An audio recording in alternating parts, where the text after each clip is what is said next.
Could be coming to southeast Kansas. Now the public will get a chance to weigh in. And Joplin officials break ground on a multi-million-dollar expansion to Ewart Park. KOAM News at 10 is next. The city of Mulberry is looking to annex Crawford County land for a proposed solar project. I'm Kenny Foreman, and I'll have the latest coming up. Plus, city officials break ground on a $10 million makeover for a Joplin park. And we have some tips for keeping your kids safe while celebrating Halloween. The 4 states' most watched news starts now. Crawford County Commissioners set a public hearing date for the land annexation, clearing the way for a $500 million solar project. This is KOAM News. I'm Dow Quick. The Mulberry City Council recently voted in favor of a land annexation to allow the building of a solar project, a solar farm with Shasta Power. But first, Crawford County Commissioners have to approve the annexation. KOAM's Kenny Foreman breaks down the latest in regards to that process. Voting in favor of the annexation seemed like a no-brainer for the Mulberry City Council.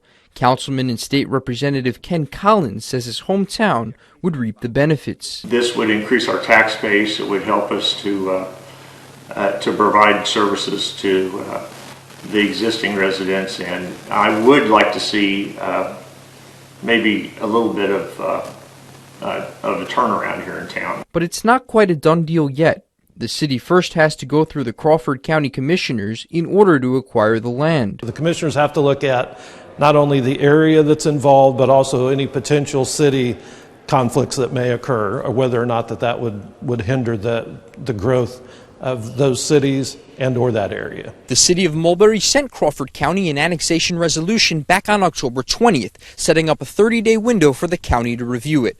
A public hearing is set for November 13th before a final decision is expected to be made by November 19th. The city of Mulberry has chosen what's called landowner consent island annexation, so the land does not touch the boundaries of the city of Mulberry. Therefore, they have to get landowner consent to that annexation. Collins says he understands not all residents may be on board with the landowner's plans to build a solar farm, but he expects many will wind up pleasantly surprised. A lot of people don't want it, and that's fine. They have the right to voice their concerns. But I think when it's all built and all settled, I think everyone will be happy with it. In Crawford County, Kenny Foreman, KOAM News.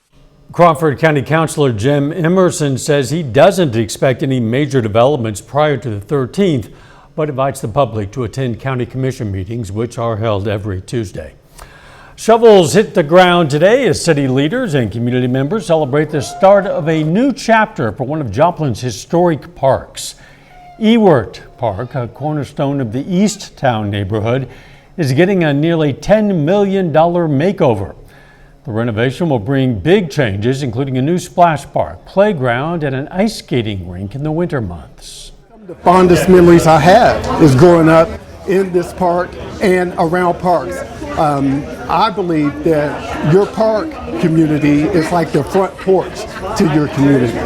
So yes, so when you think about family, you think about community, you think about children playing and having a fantastic time, what better way to do that than to come here to Ewart Park. The project is funded through the city's Parks and Stormwater Sales Tax and is expected to be finished in mid to late 2026. Let's check in with Chief Meteorologist Doug Heddy now for our first look at the weather. It definitely turned out to be a cold, rainy day for us today. Or shall we say chilly. 60 for a high, but below our average high is 66 degrees. And we've had the clouds, the on and off showers, and the wind really started to pick up as we got into the evening hours. So let me take you through the rest of the night. On and off showers, more persistent Missouri into Arkansas, but we are still going to have showers, Kansas and Oklahoma. Here's 4:30 in the morning. Light showers continue especially through the morning hours, and especially on the Missouri and also the Arkansas side. Look at our temperatures. We struggle to really warm up as we even go into the daytime hours on Wednesday. High temps mainly into lower 50s, and then we drop into the upper 30s as we head into Thursday morning. So we're going to look at the rest of your week here in just a bit. Thanks, Doug. We'll see you soon. Heavy rains might have played a role during 3 crashes in Joplin today. All 3 crashes happened on West 20th Street just after 4:30 this afternoon. Crashes took place during a period of about 30 minutes during heavy rains and low visibility. While the first 2 crashes involved no serious injuries, a pickup did leave the road and a vehicle hit a pole. The third, a head-on crash, which involved a pickup and a car, resulted in serious injuries. 3 people were taken to the hospital. Details on that third crash are still developing. We'll have them for you on our website, KOAMnewsnow.com, as they become available. A teen driver dies from injuries he received in a crash last week in Neosho. The driver, 19-year-old Xander Cupp of Oronogo, Missouri, was rushed to the hospital with serious injuries following the October 20th crash. Authorities say Cupp was pronounced dead on Sunday. The crash took place last Monday morning. Authorities reported a collision between a tractor trailer and a car just east of Missouri 59 and US 60. First responders had to extract Cupp from the wreckage. The semi-driver was not injured. Authorities in Kansas respond to a fatal crash this morning. This crash happened on US Highway 75 southwest of Independence. On scene, authorities found a rollover crash with the car on fire. The initial investigation shows the car left the road, overturned, and struck a culvert. The person in the car has been identified as 21-year-old Heath Ellis of Caney. Montgomery County Sheriff's Office says they'll continue that investigation. As Halloween approaches, the Newton County Sheriff's Department is sharing some safety tips. The department reminds drivers to be extra cautious. The sheriff also has some advice for trick-or-treaters and their parents. Some are, try to go in a group if you can. That way you can kind of help watch out for each other. Try to go trick-or-treating during the day if possible. Want to try to hit homes that you're familiar with or neighborhoods you're familiar with, and try to stay away from areas that you maybe not be familiar with and don't know anybody that lives there. If you're looking for an alternative to traditional trick-or-treating, well, you can scan this QR code to take you to our events page. A kindergarten teacher in McDonald County received some high praise and some high honors. Her story's coming up. But up first, anxiety grows for some beef farmers in the Show Me State. Some American beef farmers are concerned over President Trump's plan to lower prices. The president is proposing buying more beef from Argentina to increase supply. But that plan is running headfirst into a tough time for some farmers. Reporter Nathan Lee spoke to one Missouri farmer who's worried about staying afloat.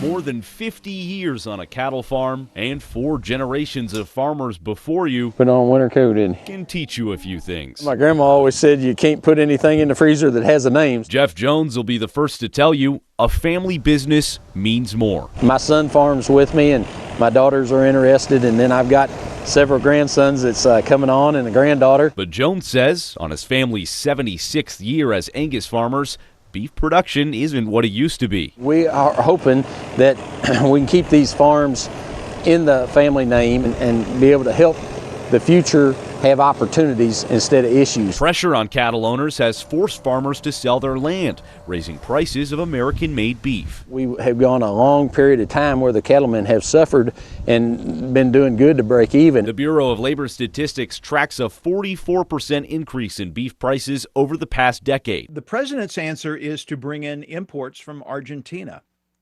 I personally don't think that's a great idea. Now, some Republican lawmakers pushing back. What we need to concentrate on is helping our farmers and ranchers rebuild their herds. It's really been difficult to hold the numbers up where they need to be. Jones says he only needs an even playing field. All we're asking for is a fair market and a fair price. And says even something simple like labeling where beef comes from would help America's farmers. This is Argentina beef. This is Brazil beef. This is Mexico beef. This is United States beef. And I do believe that the consumers will support what they know is good quality and raised to their benefit. All for the next generation and their next 50 years.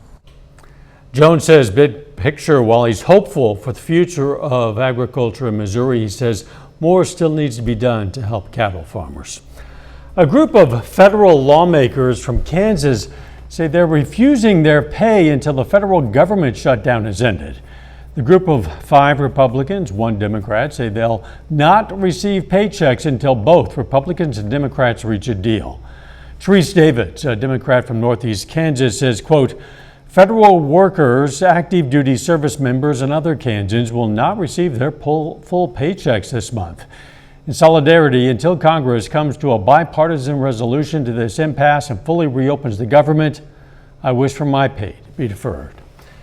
Davids joins 5 other lawmakers from Kansas, U.S. Representatives Ron Estes, Tracy Mann, and Derek Schmidt, in addition to U.S. Senators Jerry Moran and Roger Marshall. Members of the U.S. House and Senate earn an annual salary of $174,000, or about $14,000 a month. We have a link to the full letter from Representative Davids on our website. That's KOAMnewsnow.com. This holiday season, families across the 4-state area face some tough choices about putting food on the table. The federal shutdown cuts food assistance funding after this Friday, forcing more people to local pantries.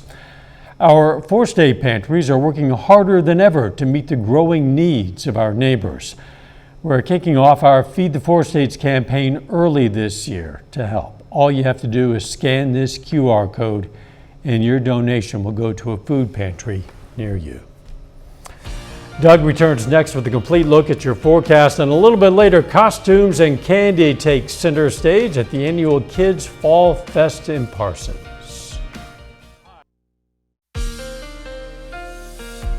Well, it definitely turned out to be a cloudy, wet day for us today, especially late afternoon into the early afternoon hours. Just periods of light, sometimes moderate showers, the heaviest now mainly sitting on the Missouri and also the Arkansas side, and that's where it's going to be as we go through really the rest of the night. Let's jump forward just a bit. Here's 11:30 p.m. Showers continue, especially Stockton, Monette, Cassville. A little spottier once you get from Bentonville, Anderson, up toward Pittsburgh, but they are going to be out there. Also very cold rain, lower 40s, very windy as well. Lower 40s, here's 4:30 in the morning. As we continue through the morning hours, 9:30 in the morning, mainly dry Kansas and Oklahoma, but it's wet Missouri and then into Arkansas. Light showers start to taper off. Once we get into the early afternoon, we may even get a little bit of sunshine in here late afternoon into the evening hours. But look at these temperatures. We're sitting lower 50s for highs. All right, as we go through tomorrow night, we cool down upper 30s. So it gets kind of chilly. And then once we get to Thursday afternoon, upper 50s to near 60 degrees. So quite a bit cooler over the next couple days. Additional rainfall, fairly light.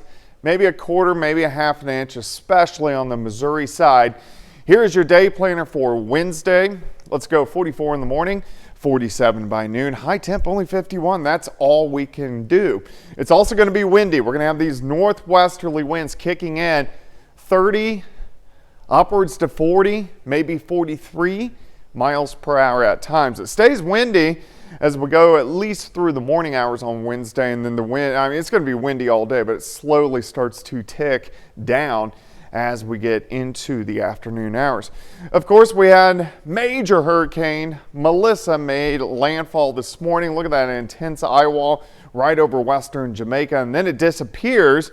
These hurricanes, they feed off warm water, so over land they weaken, but now that eye wall north of Jamaica has kind of recirculated and starting to strengthen once again. Now a category 4, or actually down to category 3 hurricane, but could strengthen back to a strong 3 or a lower 4 as it presses through Cuba and then out to sea. So thankfully, Unfortunately for Jamaica, thankfully for the lower 48, we did not see a lower 48 landfall. All right, northwest flow sticking around as we go through the next couple days, so our temperatures stay chilly all the way through the weekend. And then as we get in next week, a little bit of ridging, meaning we'll start to warm back up just a bit, which is going to be nice before our next storm system affects us late next week and then heading into next weekend. All right, 51, that's it. On Wednesday, 58. On Thursday, 61 on Friday. Not a bad Halloween. A chilly weekend. Also remember, you gain an extra hour sleep this weekend as daylight saving time ends, and then 60s and 70s next week. Doug, thanks. A McDonald County kindergarten teacher receives recognition for her work in the classroom. Patty Lett from White Rock Elementary School wins the 2025 McDonald's Outstanding Educator Award. Lett was chosen from more than 480 nominations across the 4-state area. It makes it all worth it. There's hard days and there's good days, and so this goes over all the hard days. That's all those good days and all those trials, it makes it all worth it. Our congratulations. Still ahead, it's playoff time on the pitch in Kansas. The boys soccer regionals are underway. We're going to have the highlights from Pittsburgh's opening matchup. And in Missouri, it's the conclusion of the Class 4 District 6 volleyball tournament between rivals Webb City and Carl Junction. That matchup and more coming up in sports.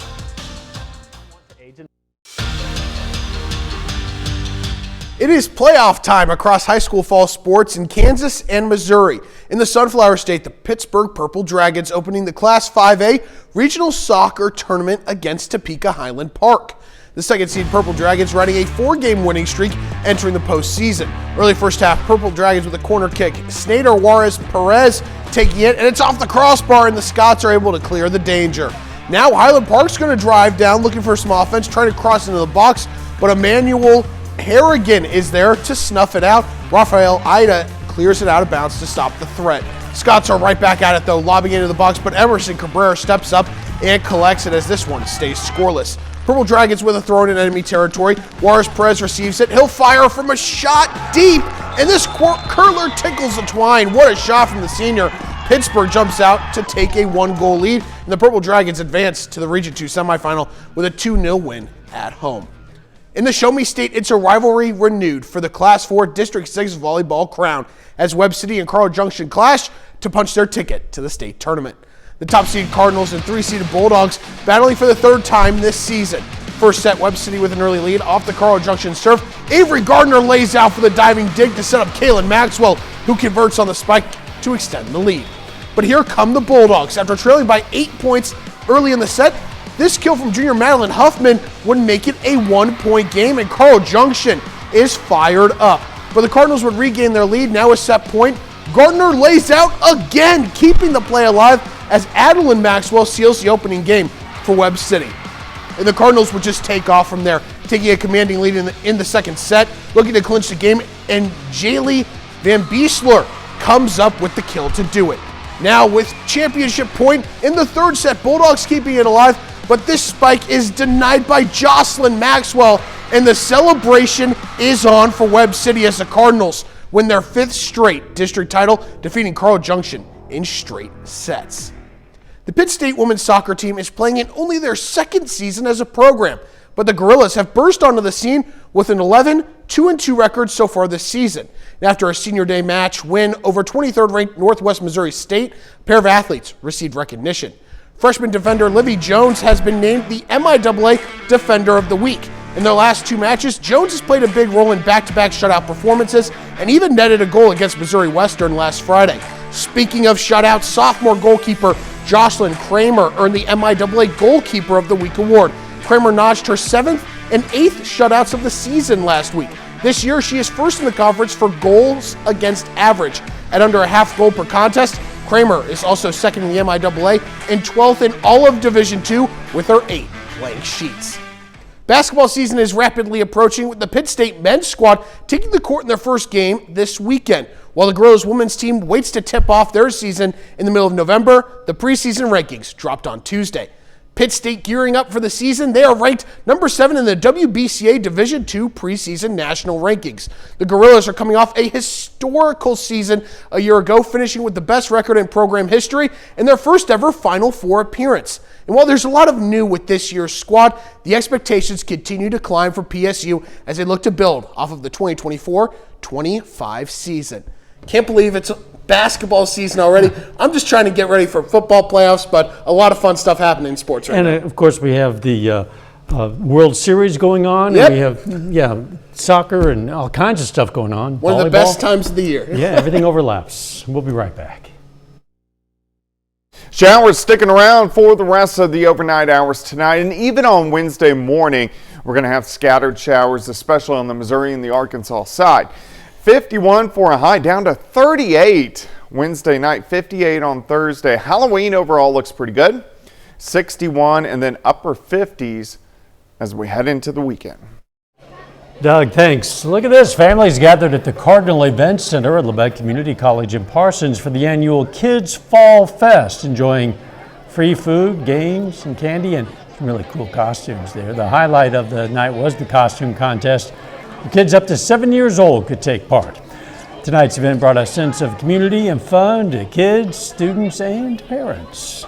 Being in a small town community, we need stuff like this to help grow our community and help kids in this community have something to do, and for them to be able to be involved and just to get them out.